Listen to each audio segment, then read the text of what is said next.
السلام علیکم۔ بسم اللہ الرحمن الرحیم۔ آج ہم قرآن کریم کی ایک بہت ہی عجیب اور قیمتی سورہ النمل کی تفسیر سمجھنے والے ہیں۔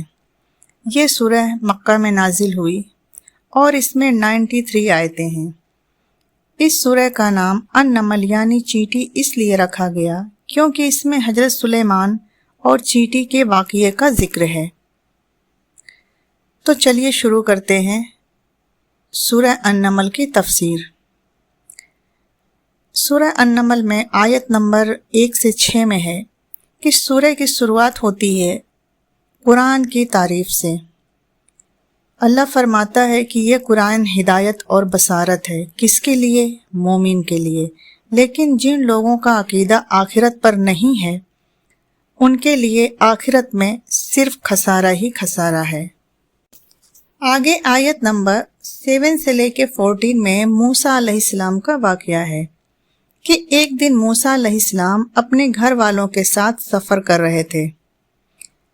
رات سرد تھی، انہوں نے دور پہاڑی پر آگ دیکھی۔ انہوں نے اپنے گھر والوں سے کہا کہ میں آگ لے کر آتا ہوں تاکہ تم اس سے گرماہٹ حاصل کر سکو۔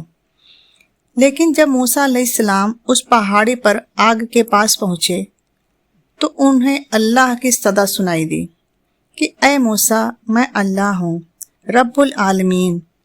اللہ نے انہیں 2 معجزات دیے۔ پہلا، موسیٰ علیہ السلام کی عصا اسٹک یعنی ان کی لاٹھی کو سانپ بنایا۔ دوسرا، ان کے ہاتھ کے ہتھیلیوں کو نبوت کی روشنی سے روشن کر کے چمکا دیا اور ان کی ہتھیلیاں چمک اٹھیں۔ لیکن فرعون نے ان دونوں معجزات کا انکار کیا اور نتیجہ یہ ہوا کہ وہ تباہ و برباد ہو گیا۔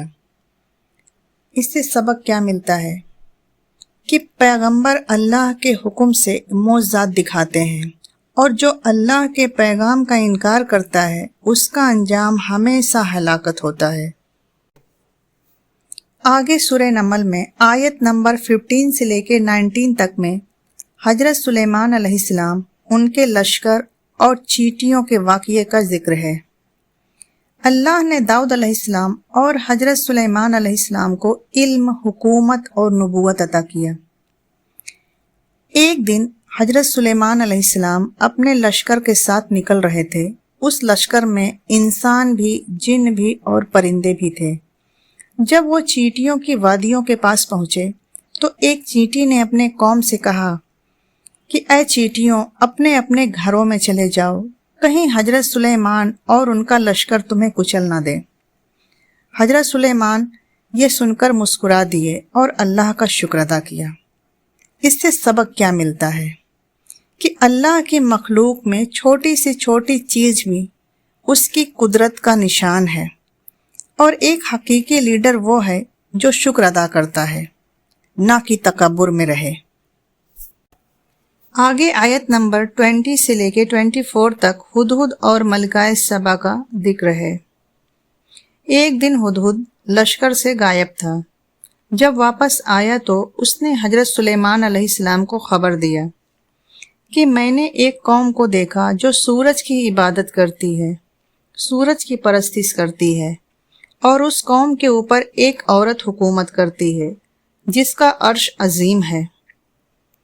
حضرت سلیمان علیہ السلام نے ایک خط لکھوا کر بھیجا، بسم اللہ الرحمن الرحیم، اللہ کے سامنے فرما بردار ہو جاؤ، تکبر مت کرو۔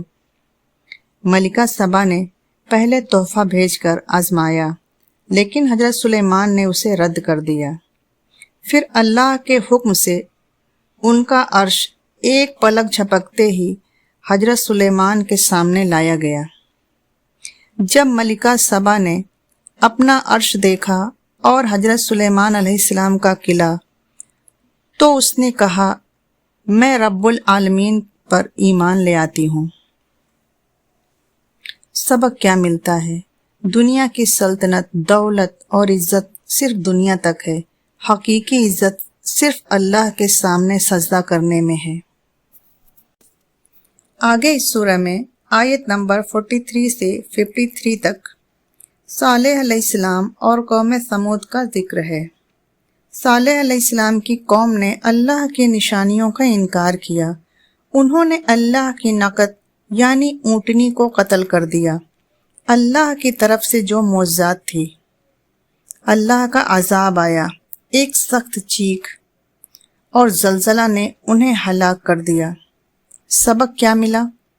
کہ جو اللہ کے نشانیوں کا انکار کرتا ہے اس کا انجام ہمیشہ تباہی ہوتا ہے. آگے آیت نمبر 54 سے لے کے 58 میں لوط علیہ السلام اور ان کی قوم کا ذکر ہے. لوط علیہ السلام کی قوم سب سے بڑی برائی میں تھی، فحاشی اور بے حیائی. یہ لوگ فحاشی اور بے حیائی میں مبتلا تھے. لوط علیہ السلام نے منع کیا لیکن وہ رکے نہیں.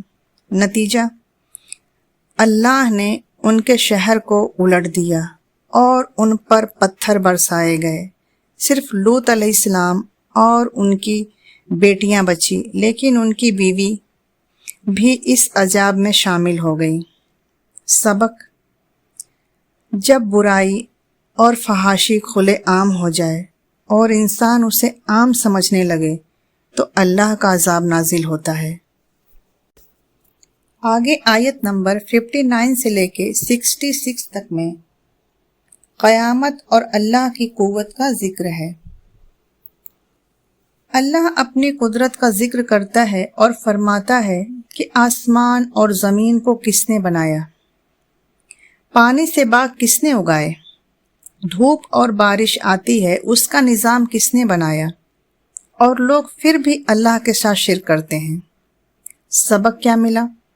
کہ ہر نشانی اللہ کی طرف اشارہ کرتی ہے کہ شرک سب سے بڑا گناہ ہے.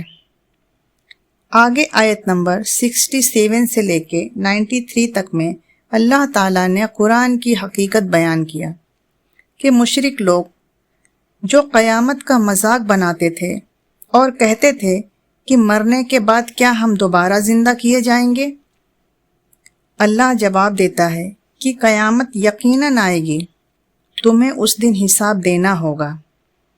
اور آخر میں اس سورہ میں ایک عظیم آیت آتی ہے کہ صرف وہی مومن سلامت رہیں گے جو اللہ کے سامنے سجدہ کرتے ہیں.